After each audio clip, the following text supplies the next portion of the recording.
오늘 함께 나눌 베드로전서 5장 1절에서 4절까지의 말씀은 영광의 관에 대해서 다루고 있습니다. 그리스도인은 하나님의 은혜로 믿음을 통해 값없이 구원을 받습니다. 구원은 우리의 선한 행위나 노력으로 되는 것이 아닙니다. 하나님의 선물로 값없이 구원을 받습니다. 하지만 주님 앞에 가서 상급은 삶의 열매를 통해서 받게 됩니다. 그리스도의 심판석 앞에서 우리가 받을 5가지 관에 대해서 계속 강론하고 있습니다. 첫 번째, 썩지 아니할 관, 다음에 환희의 관, 그 다음에 의의 관, 생명의 관에 이어서 오늘은 영광의 관에 대해서 함께 나누고 저와 여러분이 함께 이 하나님의 말씀에 주목하고 말씀을 통해서 은혜를 받고자 합니다. 본문의 말씀은 장로된 자들, 목회자들에게 권면하는 말씀입니다. 그러나 반드시 어떤 목사의 직무를 수행하지 않는다고 할지라도 다른 사람들에게 말씀을 가르치고 다른 사람을 믿음 가운데 세워주고 또 훈육하는 이런 위치에 있는 모든 사람들이 귀를 기울여야 할 말씀입니다. 목사인 저는 물론이고 우리 성경교사들, 소모임 리더들, 말씀을 나누는 자들, 자기 자녀를 진리의 말씀으로 가르치고 양육하는 부모님 역시 이 말씀에 귀를 기울여야 합니다. 하나님의 말씀을 나누고 가르치고 다른 사람을 세워주는 자는 주님 앞에서 영광의 관을 받게 됩니다. 오늘 영광의 관이 누구에게 주어지는지 또 이 영광의 관을 받으려면 우리가 무엇을 해야 할 것인지 본문 말씀을 통해서 살펴보도록 하겠습니다. 본문 1절에는 너희 가운데 있는 장로들에게 권면한다고 했습니다. 베드로 전서가 기록될 시기는 아직까지 칼빈이라는 사람이 태어나기도 훨씬 전입니다. 그러니까 여기서 말하는 장로라는 것은 장로교회에서 이야기하는 그 회중들의 대표 그 장로를 이야기하는 것이 아닙니다. 본문에서 장로라는 것은 목회자를 이야기합니다. 신약 성경에 나오는 장로하고 구약 성경에 나오는 장로하고는 다릅니다. 구약 성경에 장로라는 말이 처음 나오는 것은 창세기 50장에서 나옵니다. 어디에서 장로 제도가 있었느냐? 이집트의 장로들이, 파라오의 장로들이 이제 야곱을 장사 지내는 그 행렬에 같이 참여했다는 이야기입니다. 원래 이집트의 장로 제도가 있었어요. 그리고 그걸 이집트에서 살고 있던 이스라엘이 배워와 가지고 광야 생활하는 가운데 70인 장로들이 나옵니다. 이집트의 제도를 본딴 장로예요. 실제 하나님의 말씀을 대언하고 가르치는 사람은 모세와 아론인데 백성들의 우두머리 장로들이 있었다는 겁니다. 켈빈주의에서 이야기하는 장로는 구약시대의 장로 제도를 이야기합니다. 그러나 신약 성경에 기록된 신약 교회 안에 있는 장로는 그런 백성들의 우두머리나 지도자를 말하는 것이 아니라 목회자를 이야기합니다. 성경에서는 목회자에 대해서 3가지 다른 용어를 사용하고 있습니다. 첫 번째는 목사입니다. 목사라는 말은 목자, 목양자를 말합니다. 목자가 양무리를 돌보고 양을 먹이는 것처럼 목사는 하나님의 양무리에게 진리의 말씀을 먹이고 가르치는 일을 한다는 것입니다. 또 감독이라는 표현도 등장합니다. 감독은 글자 그대로 감독하는 사람입니다. 우리 교회가 잘 나가고 있는가? 잘못된 방향으로 가지는 않는가? 교회의 앞날을 위해서 우리가 어떠한 계획을 세우고 추진해 나갈 것인가? 그리고 성도들을 돌아보면서 그들을 인도하고 이끄는 리더십을 발휘해야 됩니다. 그게 감독입니다. 장로라는 말은 나이가 많다고 장로가 아닙니다. 성경의 지혜로 옳고 그른 것을 분별하고 영적인 지혜로 조언을 해주는 상담자 역할을 장로라고 합니다. 그래서 이 목사, 장로, 감독이라는 용어는 한 본문 안에서도 섞여서 사용되기도 합니다. 우리가 이 장로가 장로교회의 장로가 아니라는 것을 알 수 있는 게 본문 말씀에 나 역시 장로라고 했습니다. 이 서신을 기록한 사람은 베드로 사도입니다. 사도 베드로는 하나님의 말씀을 가르치고 양무리를 먹이는 목양자였습니다. 그런데 본인 스스로 자기를 가리켜서 장로라고 이야기합니다. 그럼 이 사람은 목사가 아니고 장로교에서 말하는 그 장로냐? 그런 건 아니죠. 목양자 겸 장로의 직무를 수행하는 사람이라는 겁니다. 장로가 뭘 해야 됩니까? 장로의 역할이 성경에 기록이 되어 있는데 본문 말씀에서 그 가운데 가장 중요한 것이 바로 복음 사역자라는 것입니다. 장로이기 때문에 그는 어떤 자입니까? 그리스도의 고난의 증인이라고 했습니다. 그리스도의 고난의 증인이 되어야 합니다. 장로가 교회에 재정적으로 기여를 하고 후원금을 주고 성도들을 대접하고 회중들을 대표하는 그런 일들을 하는 장로가 아니고 복음 사역자입니다. 장로이기 때문에 그리스도의 고난의 증인입니다. 예수 그리스도 십자가의 죽음과 그분의 부활의 증인이 되어야 장로가 될 수가 있다는 겁니다. 전도하지 않으면, 사람들을 말씀으로 양육하지 않으면, 말씀으로 다른 사람에게 영향력을 끼치지 못한다면 그 사람은 장로의 자격, 목사의 자격이 없습니다. 또 장로는 어떤 존재입니까? 본문 말씀에 보니까 또한 앞으로 나타날 영광에 참여할 자라고 했습니다. 영광 가운데 주님 오실 때 그분의 영광에 함께 참여하는 자가 장로라는 겁니다. 디도서 2장 13절에 저 복된 소망과 위대하신 하나님 곧 우리의 구원자 예수 그리스도의 영광스러운 나타나심을 기다리게 하셨느니라. 우리 주 예수 그리스도의 영광스러운 나타나심, 예수 그리스도의 재림, 그때에 장로는 함께 주님과 함께 영광에 참여할 자입니다. 장로는 목자, 목양자입니다. 우리 주님은 양무리의 큰 목자장이 되십니다. 그래서 주님께서 맡기신 목자의 기능을 충실히 수행한 사람은 주님과 함께 영광 가운데에서 그 왕국에 들어가서 함께 다스리는 자가 되는 것입니다. 또한 장로는 무슨 일을 해야 합니까? 2절에 너희 가운데 있는 하나님의 양떼를 먹이고, 자, 여기 분명히 하나님의 양떼라고 했습니다. 하나님의 양떼입니다. 목사의 양떼가 아닙니다. 집사들의 양떼가 아닙니다. 우리 교회의 양떼가 아닙니다. 주인이 누구냐는 겁니다. 주인은 오직 예수 그리스도 우리 주 하나님이 이 모든 양무리의 주인입니다. 성도들은 목회자의 개인 소유가 아닙니다. 어느 교회에서는 설교 시간에도 일반 성도들 만나가지고 자기 교회 성도를 가리켜서 내 양, 내 새끼 이렇게 이야기하는 목회자들이 더러 있습니다. 그러나 목회자 자신도 하나님 보실 때 예수 그리스도 앞에 가면은 순한 양이 되어야 합니다. 목자는 예수 그리스도시고 우리는 다 같은 형제 자매들입니다. 그 가운데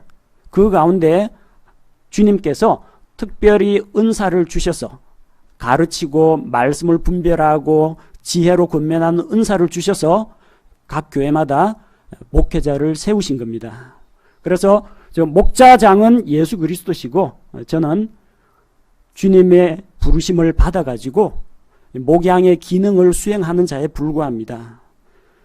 여기 있는 모든 회중 성도는 목회자 개인의 소유도 아니고 목회자 개인의 영향력 하에 있는 사람이 아닙니다.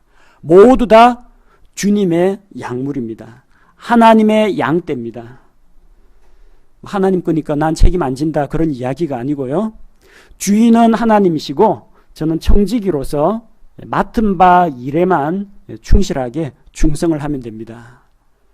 그래서 제가 하는 일은 여러분들이 진리의 말씀을 바르게 이해하고 말씀 가운데 굳게 설 수 있도록 도와주고 어려운 문제를 만났을 때 상담을 해주고 그까지가 제가 할 수 있는 부분입니다.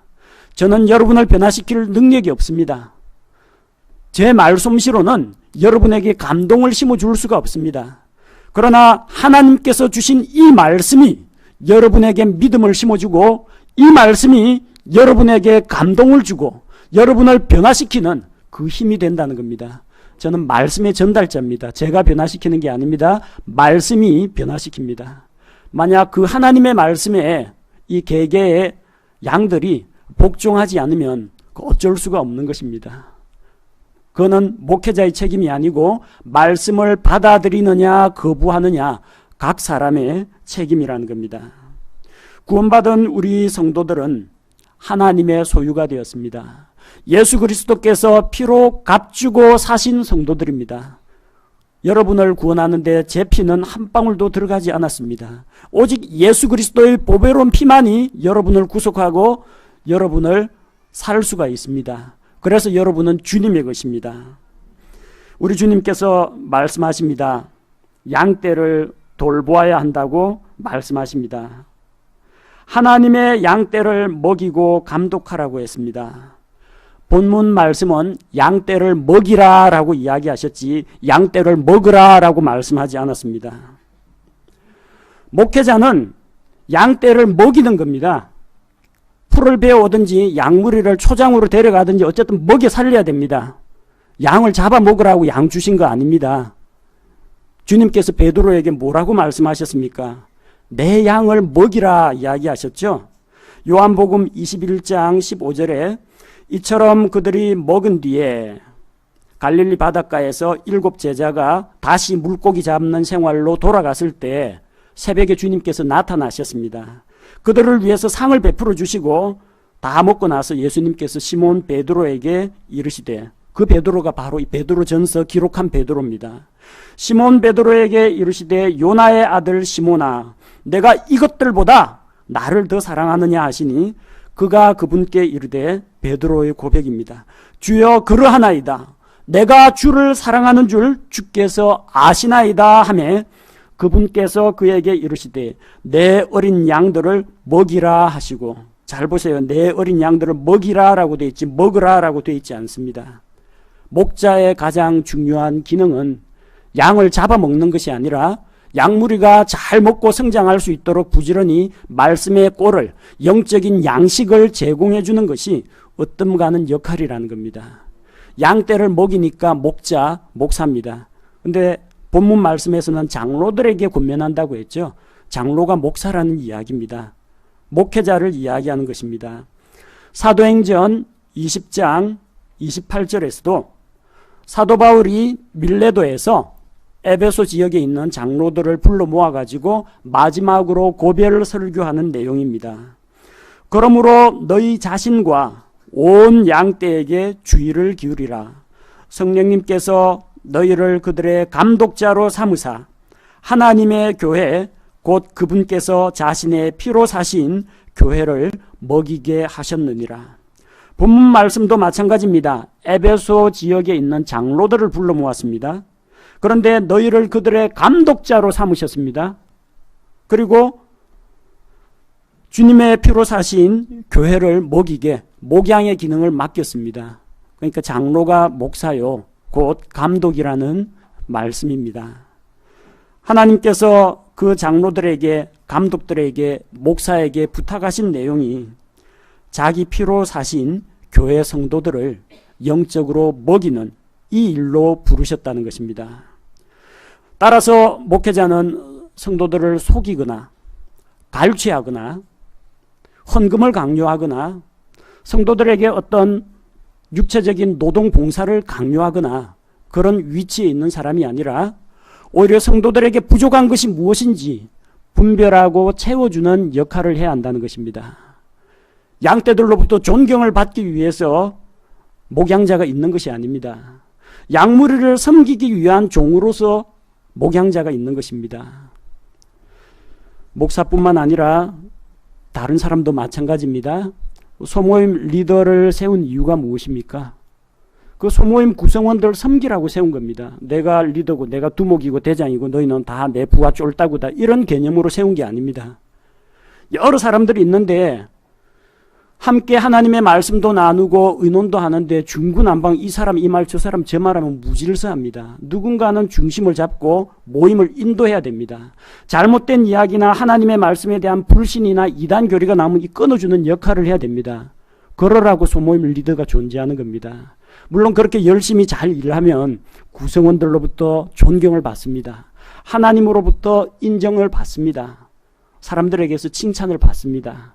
그러나 본래의 목표는 사람에게서 영광 받으라고 그 직무를 맡은 것이 아니라 먹이라고 있는 것입니다. 나눠주라고 있는 것입니다. 섬기라고 있는 것입니다.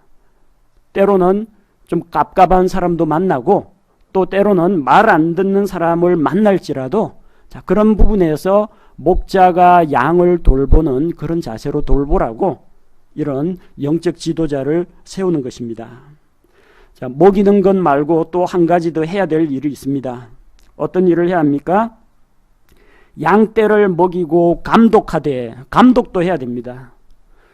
양무리가 풀만 실컷 뜯어먹고 물만 마시고 그걸로 살아가는 건 아닙니다. 잘 감독해야 됩니다. 길 잃고 엉뚱한 데 가는 양이 있는지, 우리 안에 다 들려보냈는데 숫자 세어가지고 다 들어왔는지 확인을 해야죠. 먹이는 것이 능사는 아닙니다. 뭘 해야 됩니까? 관리를 해줘야 됩니다. 그 관리하는 역할이 감독자로서의 역할입니다. 감독한다는 것은 감시하는 게 아닙니다. 이 성도 잘하고 있나 똑바로 하고 있나 불평불만은 없나 감시한다는 이야기가 아니라 그들의 필요가 무엇인지 어려움은 없는지 무엇을 위해서 기도를 할 것인지 앞으로 우리 교회에 닥칠 만한 어떤 위기 상황이나 위험은 없는지 이런 것들을 미리 내다보고 관리 감독하는 그런 직무를 수행해야 합니다. 그래서 힘들고 어려워하는 양이 있으면 보살펴 줘야 하고 위기에 처한 양이 있으면 구조하는 것이 옳습니다. 잠언 27장 23절에서 지혜의 말씀입니다. 너는 내 양떼의 형편을 부지런히 알아보며 내 소떼를 잘 보살피라. 목자가 해야 될 일, 먹이는 것뿐만 아니라 양떼가 잘 있는지, 우리가 안전한지, 늑대가 침입을 하진 않는지 부지런히 잘 살펴야 됩니다. 그리고 소떼도 돌보아야 합니다. 목회자의 기능이 바로 이런 감독의 기능입니다. 소모임 리더, 학생의 교사 마찬가지입니다. 한 주간 헤어져 있다가 주일날 잠깐 반짝 만나가지고 1시간 정도 교제하고 잘가 하고 헤어지는 게 아니죠. 일주일 내내 이 학생들이 세상 가운데에서 건강하게 잘 보존되고 있는지 관심 갖고 기도하고 필요하면 연락도 해야 됩니다. 소모임 리더들도 이번 주 누가 빠졌다라고 하면 전화로 신방을 하거나 직접 찾아가서 만나거나 하죠. 그렇게 관리 감독을 해야 됩니다. 부지런히 건강도 살피고 영적인 상태도 살피고 가정에 있는 경조사 이런 것들도 돌아보는 것이 필요합니다. 목사만 그런 일을 하는 게 아닙니다. 다른 사람을 섬기고 보살피기 위해서 세움을 받은 모든 직분자들, 직무자, 수행자들이 바로 이런 일을 감당해야 한다는 것입니다. 데살로니가 전서 5장 12절에서 형제들아 우리가 너희에게 간청하노니 너희 가운데서 수고하고 주 안에서 너희를 감독하며 너희에게 훈계하는 자들을 알고, 너희 가운데서 수고하는 자들, 주 안에서 너희를 감독하는 자들의 그런 수고를 너희에게 훈계하고 상담하고 권면하는 자들을 알아주라는 이야기입니다. 인정하라는 이야기가 아니고요. 그들에 대해서 고마워하는 마음을 갖고 또 그들의 권면과 그들이 전하는 하나님의 말씀에 귀를 기울이라는 이야기입니다. 어떤 자세로 일할 것인가? 그 다음 구절에 나와 있습니다. 자, 먹이고 감독은 하되 어떻게 해요? 억지로 하지 말라고 했습니다. 억지로. 하나님께서 맡기셨기 때문에 사명감을 가지고 일하는 것은 옳습니다. 하나님께서 맡기셨기 때문에 하나님의 말씀에 순종할 의무가 생겼습니다. 그래서 자기의 책임과 의무를 다하는 것은 옳습니다. 그러나 일하는 동기가 의무감으로 일하면은 얼마 못 갑니다. 여러분 결혼하신 분들 남편, 아내가 있죠? 남편으로서의 권리가 있고 남편으로서 의무가 있습니다. 아내로서의 권리가 있고 아내로서의 의무가 있습니다. 가정생활을 할 때 여러분 결혼했으니까 뭐 하는 수 없지. 체념하듯이 내가 가장이니까 나가서 돈 벌어 와야지. 의무감으로 일하십니까? 그거 참 괴로운 일입니다. 책임감을 가지고 일하는 건 옳습니다. 의무감을 갖는 건 옳습니다. 그러나 일하는 기본 동기는 사랑하는 마음으로, 자원하는 마음으로 해야지 억지로 의무감으로 하면 안 된다는 겁니다. 하나님께서 맡기셨습니다. 그러나 하기 싫어 죽겠는데 의무감으로 해서는 안 된다는 겁니다. 목사님이 봉사부장 시켰으니까, 목사님이 소모임 리더 임명했으니까 뭐 하는 수 없지. 의무감으로 하지 마십시오. 여러분의 의무를 포기하라는 이야기가 아닙니다. 사랑이 동기가 되어서 책임감을 가지고 일을 하시라는 겁니다. 교회 나가기 싫어하는 사람이 있습니다. 아침 되니까 교회가 가기 싫어요. 엄마한테 이야기합니다. 엄마, 나 교회 안 갈래. 왜? 우리 교회 어느 집사님 나 마음에 안 들어. 얼굴 보기 싫어. 그래도 하나님 보고 가야지. 사람 보고 가냐? 교회 가. 안 갈래요. 거기 있는 김 형제가 자꾸 나한테 스트레스 줘요. 보기 싫어서 안 갈래요. 그래도 하나님의 관심으로 품고 사랑을 해야지. 교회 가기 싫어요. 우리 교회는 너무 낡아가지고요. 이런 교회는 안 다니고 싶어요. 그래도 교회는 건물이 아니란다. 이 교회는 성도들이 교회지. 교회 나가.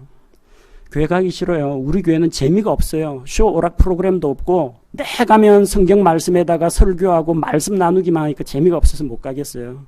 오늘만 좀 쉬면 안 돼요? 얘야, 교회 가야지. 네가 목사인데 네가 안 가면 누가 가냐? 목회자 가운데에서도 억지로 하는 사람들이 있습니다. 설교 준비하기 싫어져가지고 안 했으면 좋겠는데, 메르스 전파된다고 하는데 집에서 인터넷 방송 보라고 하면 좋겠는데 안 갔으면 좋겠는데, 이렇게 억지로 하면 안 돼요. 교사 자원하는 마음으로 해야 됩니다. 소모임 리더 자원하는 마음으로 해야 됩니다. 목사 일을 수행할 때에도 억지로 하면 안 됩니다. 기쁜 마음으로 해야 됩니다. 두 번째는 억지로 하지 말고 자진해서 하라고 했습니다. 자진해서 자원하는 마음으로 하라는 겁니다. 하나님께서 나를 부르셨습니다. 부르심에 이끌리는 것. 하나님 불러주셨으니 감사합니다 하고 일하긴 일하되, 주도권은 하나님께서 주도권을 잡고 부르셨지만 일을 할 때는 내가 주도권을 잡고 자원하는 마음으로 뛰어들어야 한다는 겁니다. 자원하는 마음이 없는 사람은요, 일은 잘하는데 시키면 시키는 것만 합니다. 안 시키는 건 안 합니다. 구체적으로 지시를 해줘야만 겨우 일합니다. 일 자원해서 하는 사람은 저기 교회 청소가 좀 필요한데요, 이야기하면 알아서 다 골라서 어디가 필요한지 골라서 청소합니다. 근데 자원하지 않고 억지로 하는 사람은 청소하라고 하면 어디서부터 어디까지 해야 될지 모릅니다. 그냥 몇 번 이제 청소기 돌리거나 빗자루 살살 쓸다가 끝나버리죠. 창틀이라든지 먼지, 거미줄 이런 세세한 것까지 보질 못합니다. 시켰으니까 한다. 이 정도는 해준다. 그런 수준으로 하면 안 됩니다. 자원하는 마음으로 하는 사람은 의욕이 넘칩니다. 하고 싶어가지고 동기력이 있어야 신나고 즐거운 마음으로 할 수가 있습니다. 여러분 학생들 가운데서 수학 좋아하는 사람 있습니까? 수학? 대부분의 학생들이 싫어하는데 한 명 있네요. 수학을 좋아하는 학생도 들어 있습니다. 그래서 수학 문제를 풀 수 있다, 풀 줄 안다는 거 하고요, 수학 문제를 빨리 푼다는 거 하고, 수학 문제를 빠르고 정확하게 푼다는 거 하고, 수학 문제를 즐겁게 푼다는 거는요, 하늘과 땅 차이입니다. 할 줄 안다는 거 하고는 전혀 별개의 차원입니다. 즐기면서 하는 거, 좋아가지고 하는 거, 재미있어서 하는 거, 이런 사람한테는 못 당합니다. 다른 사람을 돌아보고 말씀을 가르치고 말씀을 나눠주고 신방을 하고 돌보는 이런 일은 좋아서 해야 됩니다. 시켜가지고 시키는 것만 의무감에서 등 때밀려가지고 하다 보면요, 얼마 못 갑니다. 그리고 듣는 사람이 다 압니다. 이 사람이 지금 열정적으로 이야기하는지, 하기 싫어 죽겠는데 안 하면 안 되니까 부담감 가지고 억지로 하는지 성도들이 먼저 알아차립니다. 소모임 멤버들이 먼저 알아차립니다. 학생들이 먼저 알아차립니다. 세 번째는 더러운 이익을 위해서 하지 말라고 했습니다. 양무리를 돌본다고 해서 이익이 남는 그런 건 없습니다. 목회를 통해서 돈을 벌 수는 없습니다. 근무 조건이라든지 급여 수준이라든지 아니면 복지 혜택은 대학교가 더 낫습니다. 연구소, 언론사 들어가는 것이 훨씬 더 수입 면에서는 낫습니다. 그리고 이왕 목회를 한다면 좀 큰 교회, 큰 교단에 가서 일을 하면은 보수나 대우가 더 좋습니다. 그런데 왜 많은 목회자들이 얼마 안 되는 성도들 붙잡고 교회를 개척하고 저 시골에서 사역을 하고 그리고 고생해가면서 생명의 위험을 무릅쓰고 아프리카 오지 이런 곳에서 목숨을 걸고 복음 사역을 하겠습니까? 하나님을 사랑하는 마음과 사람들을 사랑하는 마음이 있어서 가능한 겁니다. 돈 벌겠다라는 생각 가지고 누가 보내주는 후원금 갖고 먹고 살겠다는 안이한 생각 가지고는 절대로 그런 사역을 감당할 수가 없습니다.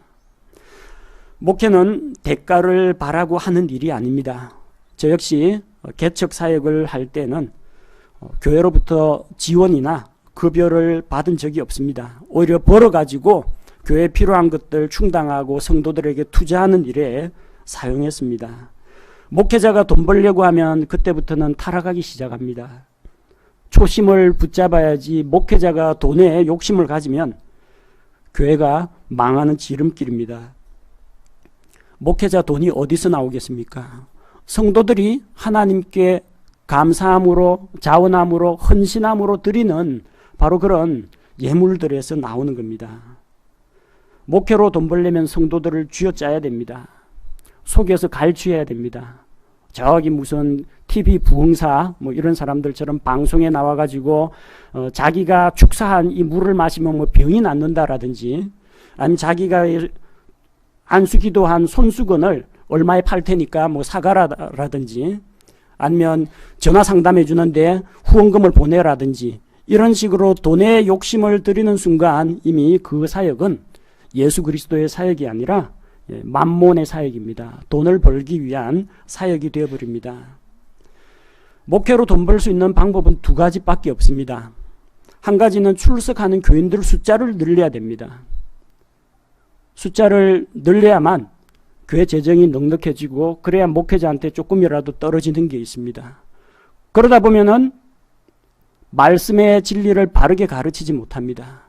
사람들에게 죄, 심판, 지옥 이런 말씀을 담대하게 선포하지 못합니다. 어떤 이야기 해야 됩니까?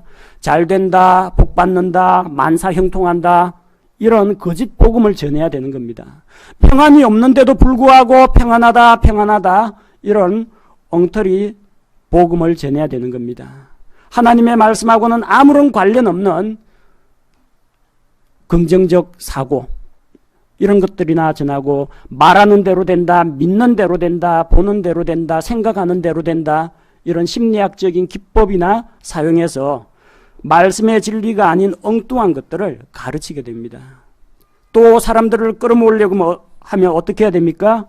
양적으로 부흥시키기 위해서 각종 쇼, 이벤트, 무슨 잔치 이런 것들을 가지고 왁자지껄하게 행사를 치러야 됩니다. 그렇게 해서 많은 사람들을 끌어모으려고 합니다. 나중에 보면 성도들 머리 숫자 하나하나가 전부 다 돈으로 보입니다. 이 머리 숫자가 많아야 자기가 돈을 버는 줄로 생각합니다. 목회 사역을 더러운 이익의 수단으로 생각하면요, 그때부터 성도들 숫자 늘리는데 혈안이 됩니다. 근데 성도들 숫자가 안 늘면 어떡합니까? 성도들 숫자가 안 늘면 있는 교인을 쥐어짜야 됩니다.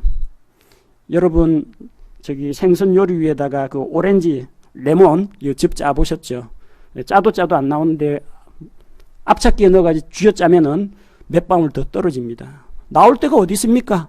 다 비슷비슷한 생활이고 다 거기서 거긴데 다 자기 생활 가운데에서 희생적으로 하나님께 드리는 성도들인데 목회자가 거기에서 또 헌금 강요하고 무슨 각종 절기연금 다 만들어가지고 이 성도들을 쥐어짜면 양들이 괴롭습니다.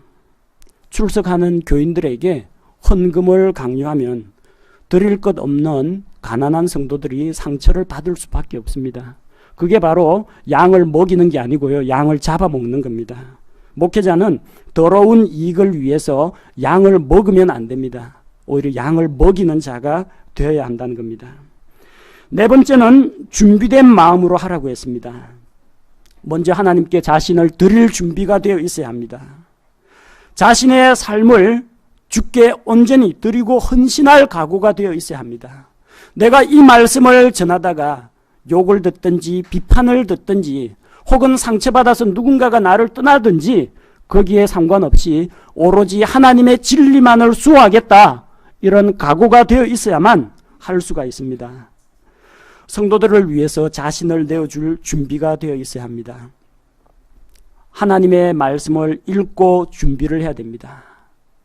설교하기 위해서 목회자는 성경을 읽어야 됩니다. 소모임 인도하기 위해서 소모임 리더들은 우리 교회 주보에 나오는 대로 성경 본문 말씀 함께 읽기로 한 부분 읽어야 됩니다.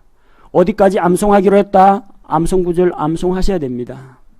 기도 제목 나눌 거 나누고 한 주간 기도하셔야 됩니다. 준비가 되어 있어야 소모임도 인도하고 학생의 성경 공부도 인도하고 단상에서 설교도 할 수가 있습니다. 성경도 읽어야 하고 성경도 연구해야 되고 나눌 것들도 정리해 와야 됩니다. 설교 준비도 안 하고 다른 사람 설교나 유명한 목회자들 주석을 뺏겨가지고 설교하는 사람도 있습니다. 마음의 준비가 안 된 자들, 말씀의 준비가 안 된 자들은 목사직을 하거나 교사직을 하거나 소모임 리더를 하거나 아무것도 할 수가 없습니다. 오직 준비된 마음으로 해야 합니다. 양떼를 돌보는 자의 자세 다시 한번 생각해 보기로 하겠습니다. 억지로 하면 안 됩니다. 자원하는 마음으로 해야 합니다. 더러운 이익을 얻기 위해서 해서는 안 됩니다. 주님 앞에서 준비된 마음으로 하는 것이 필요하다는 것입니다. 3절 말씀에 본을 보이는 지도자의 모습에 대해서 말하고 있습니다. 하나님의 상속 백성 위에 주인처럼 군림하지 말고 오직 양떼에게 본이 되라고 했습니다. 하나님의 상속 백성 위에 주인처럼 군림하면 안 된다는 것입니다. 교회의 머리는 목회자가 아니라 예수 그리스도십니다. 교회의 머리는 집사회의가 아니라 예수 그리스도십니다. 교회의 머리는 그 교회에 오랫동안 신앙생활을 했던 어떤 집단이나 패거리가 아니라 예수 그리스도가 교회의 머리시라는 겁니다. 성도들의 주인은 목회자가 아닙니다. 예수 그리스도 우리 주님이십니다. 이방인들의 정치 제도나 이방 종교에서는 종교 지도자가 권세를 가집니다. 이집트 태양신 종교에서는 파라오의 제사장이 태양신을 섬기는 제사장이 파라오라는 왕권보다도 더 높습니다. 종교적인 문제 결정하거나 왕위 계승 문제 결정할 때는 제사장 영향력이 절대적입니다. 로마 가톨릭에서는 교황 말 한마디면 전 세계에 있는 로마 가톨릭 교도들이 군대 조직보다도 더 엄밀하게 착착 움직입니다. 지배하고 다스립니다. 그러나 신약교회 안에서는 누가 최종 권위를 가지고 있느냐? 우리 주 예수 그리스도 또한 그분의 말씀이 최종 권위입니다. 사람이 아닙니다. 왜 성도들이 복종합니까? 목사가 좋아서 복종하는 게 아닙니다. 목회자가 진리의 말씀을 바르게 전하고 있으면 그 말씀이 옳기 때문에 그 말씀과 그 말씀의 교리, 그 말씀의 교훈을 받아들이는 거지 목사 말을 듣는 게 아닙니다. 주님의 말씀을 듣는 겁니다. 우리는 이 교회는 정치 집단이 아닙니다. 대통령이나 장관이 있는 게 아닙니다. 이 교회는 예수 그리스도의 몸인 교회는 종교 지도자, 성직자 계급이 존재하지 않습니다. 누가복음 22장 25절에서 예수님께서 말씀하십니다. 이방인들의 왕들은 그들에게 주인된 권리를 행사하며 또 그들에게 권위를 행사하는 자들은 은인이라 불리나 너희는 그렇지 아니하니 너희 중에 누구든지 크고자 하는 자, 어뜸이 되고자 하는 자, 지도자가 되고자 하는 자는 낮아져서 섬기는 자라가 되라고 했습니다. 따라서 상속 백성 위에 주인으로서 군림하는 것이 아니라 하나님의 상속 백성, 하나님의 양무리를 위해서 자기를 낮추고 겸손하게 주님의 말씀에 복종하며 섬기는 자세가 필요하다는 것입니다. 본문 말씀에서 군림하지 말고 양떼에게 본이 되라고 했습니다. 양을 몰아가는데 두 부류의 사람이 있습니다. 한 부류는 양떼를 약탈해가는 강도들, 몰이꾼들입니다. 이 몰이꾼들한테 걸리면요, 양들은 꼼짝 못합니다. 뒤쪽에서 사나운 사냥개를 풀어놓고 막대기로 위협하고 그렇게 해서 양무리를 특정한 방향으로 몰아갑니다. 뒤쪽에서 쫓아오고 채찍질을 하는데 양이 무서워서 내달리겠죠. 그런 식으로 양을 몰아갑니다. 요한복음 10장에서 그렇게 양을 몰아가는 자들을 다 도둑이요 강도라고 했습니다. 목자는 그런 방식으로 양무리를 데려가지 않습니다. 목자는 양들보다 앞에 서서 걸어갑니다. 목자는 두 가지 도구를 가지고 다닙니다. 하나는 지팡이고요, 하나는 막대기입니다. 이 막대기라는 건 뭐 이런 막대기를 말하는 게 아니고 길쭉하고 그 다음에 끝에 쇠붙이나 이 못 같은 게 달려 있는 그런 무기입니다. 사나운 짐승들하고 싸울 때 사용하는 막대기가 있습니다. 주의 막대기와 주의 지팡이가 나를 보호하신다. 시편 23편에서 읽으신 적 있죠? 지팡이는 길고 끝이 약간 둥글게 휘어져 있습니다. 그래서 이거 가지고 갈고리 삼아가지고 구덩이에 빠져있는 양 어깨, 목 걸어가지고 건져내는 역할을 합니다. 그 다음에 이 지팡이를 가지고 평상시에는 바닥을 딱딱딱 때리면서 목자가 노래를 부르면서 앞서 걸어갑니다. 그러면은 그 지팡이 소리하고 목자의 음성을 듣고 양들이 줄줄줄 따라갑니다. 요한복음 10장 4절에서 선한 목자는 그가 자기 양들을 내놓은 뒤에 그들 앞에 가면 양들이 그의 음성을 알므로 그를 따라오되, 목자가 앞장을 서야 됩니다. 앞장서서 걸어가야 양들이 따라갑니다. 목회자는 모든 면에서 양들보다 뛰어난 그런 존재는 아닙니다. 저는 여러분에 비해서 재능이 상당히 많이 떨어집니다. 여러분처럼 어떤 정교한 기술도 없고 돈을 벌 만한 그런 능력도 없고 농사일에 대해서도 잘 모릅니다.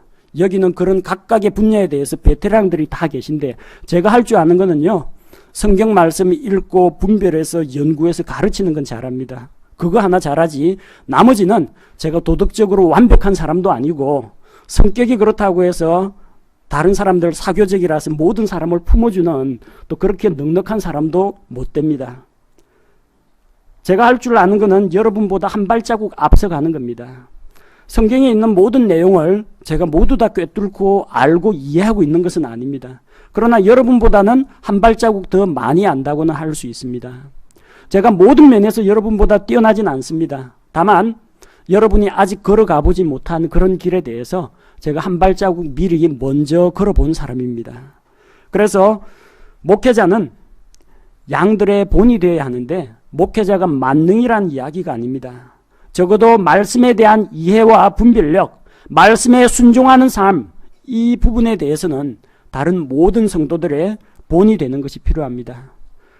저는 자신 없는 건 안 가르칩니다. 제가 말씀을 읽고 제가 먼저 은혜를 받고 제 마음에 감동이 되고 제가 하고 있는 것만 여러분한테 설교합니다. 제가 못하고 부족한 거는 나중에 그렇게 변화되거든 다시 가르치도록 하겠습니다. 저도 못하는 것을 여러분에게 가르치고 강요할 수는 없기 때문입니다. 목자는 양떼의 본이 되어야 합니다. 목사는 성도들의 본이 되어야 합니다. 교사는 학생들의 본이 되어야 합니다. 소모임 리더들은 자기 멤버들의 본이 되어야 합니다. 부모님은 자녀들의 본이 되어야 합니다. 남편과 아내는 서로가 서로에게 본이 되어서 서로 섬기는 관계가 되어야 합니다. 이것이 올바른 목양이고 이것이 올바른 신약교회의 모습입니다. 자, 이렇게 말씀을 가르치고 사람들을 세워주고 양육하는 이런 직무를 잘 수행한 자들에게 하나님께서 보상을 약속하셨습니다. 4절에 그리하면이 무엇입니까? 앞쪽에 나와 있던 장로의 기능, 목사의 기능, 말씀 사역자의 기능, 말씀을 나누는 자의 그런 직무를 잘 수행하게 되면 어떤 보상이 기다리고 있습니까? 목자장께서 오십니다. 목자가 아니라 목자장입니다. 사역자들이 목자라면 예수 그리스도는 목자들의 우두머리인 목자장이십니다. 히브리서 13장 20절에서 히브리서 13장 20절 이제 양들의 큰 목자이신, 그냥 목자 아닙니다. 큰 목자, 목자장입니다. 큰 목자이신 우리 주 예수님을 영존하는 언약의 피를 통해 죽은 자들로부터 다시 이끌어내신 평강의 하나님께서, 우리 주 예수님께서 목자장이십니다. 양들의 큰 목자가 되십니다. 그 목자장께서 나타나실 때에 지금 여러분 예수 그리스도를 믿고 있지만 예수 그리스도 눈으로 보고 믿는 사람 없습니다. 예수 그리스도께서는 부활 승천하셔서 하늘에 가 계시기 때문입니다.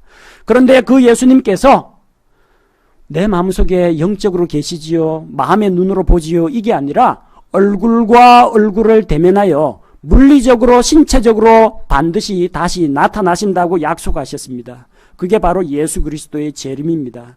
예수님께서 우리를 위해서 우리에게 다시 오겠다고 약속하셨습니다. 디모데후서 4장 1절에서 그러므로 내가 하나님 앞과 주 예수 그리스도 앞에서 곧 친히 나타나실 때 자신의 왕국에서 산자와 죽은 자를 심판하실 분 앞에서 내게 명하노니, 주 예수 그리스도 어떤 분입니까? 곧 친히 나타나실 때 실제 몸을 입고 신체적으로 물리적으로 우리에게 나타나실 주님을 걸고 사도 바울이 디모데에게 권면하는 말씀입니다. 마찬가지로 우리의 목자장께서 이 약속의 말씀을 따라서 우리에게 나타나십니다. 재림하십니다. 주께서 오실 때에 구원받은 성도들은 그리스도의 심판석에서 보상을 받게 됩니다.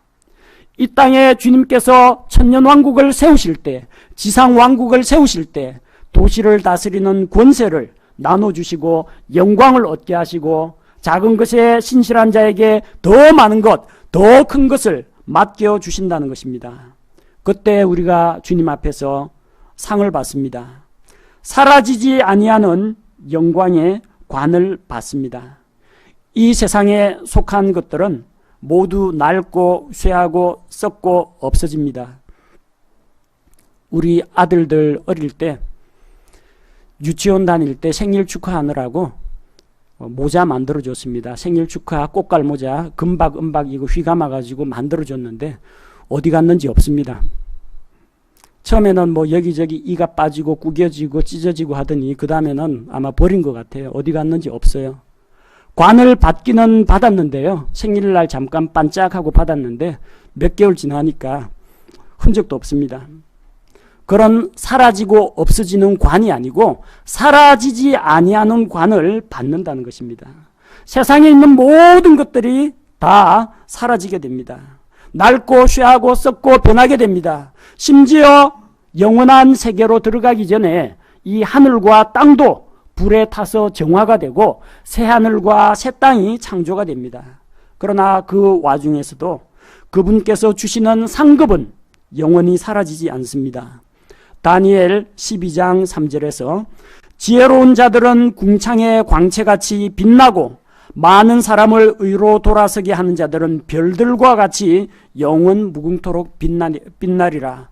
주님께서 주시는 그 영광은 절대로 사라지지 않습니다. 아무에게 빼앗기지도 않습니다. 우리는 주님 앞에서 영광의 관을 받을 수가 있습니다. 또 영광의 관을 쓰고 예수 그리스도의 영광에 참여하는 자가 됩니다. 히브리서 2장 9절에서 다만 예수님을 보노라. 그분께서 죽음의 고난을 당하시려고 천사들보다 조금 낮게 되셨다가 영광과 존귀로 관을 쓰신 것은 하나님의 은혜로 말미암아 모든 사람을 위하여 죽음을 맛보려 하심이라. 예수님께서는 낮아지셨습니다. 죽기까지 십자가에서 복종하셨습니다. 모든 사람을 위해서 자기를 내어주고 대신 죽으셨습니다. 그 결과 영광과 존귀로 관을 쓰셨습니다. 우리 모든 성도들도 예수님처럼 낮아져서 다른 사람들을 위해서 자신을 낮추고 예수님이 십자가에서 죽으신 것처럼 자기도 다른 형제를 위해서, 다른 자매들을 위해서 죽어주면, 목숨 끊으라는 이야기 아닙니다. 자존심 죽이고 성질 죽이고 고집 죽이고 아집을 죽이고 편견을 죽이면은, 자기를 죽이면 나중에 주님과 함께 영광의 관을 쓰고 그분의 영광에 참여하게 될 줄로 믿습니다. 오늘 이 말씀은 반드시 목사 직분을 받은 자들에게, 목회자에게만 하시는 말씀이 아닙니다. 누구든지 하나님의 말씀을 선포하고 가르치고 함께 나누고 훈육하고 성도들을 인도하는 그런 위치에 있는 모든 사람들, 교사일 수도 있고 소모임 리더일 수도 있고 가정에서는 부모님이 이런 기능을 담당하고 있습니다. 그런 모든 분들에게 동일하게 적용되는 그런 상급입니다. 이 세상에서의 영광은 잠시 있다가 곧 사라지고 말지만 예수님께서는 사라지지 않는 영광의 관을 우리에게 보상으로 주겠다고 약속하셨습니다. 주님 앞에서 이런 관을 받기를 원합니다. 그리고 주님 앞에서 그분의 은혜에 감사하는 마음으로 우리 머리에 있는 관을 벗어 주님의 보좌 앞에 던지며 주님께 영광을 돌리는 그 대열에 참여하기를 원합니다. 주께 칭찬과 영광을 받도록 성도들에게 하나님의 말씀을 먹이고 나누어주며 성도들의 필요를 돌아보며 섬기며 다른 성도들에게 본을 보이는 그런 삶을 살 때 주께서 약속하신 영광의 관을 친히 우리 머리에 씌워주실 줄로 믿습니다. 제가 기도하겠습니다.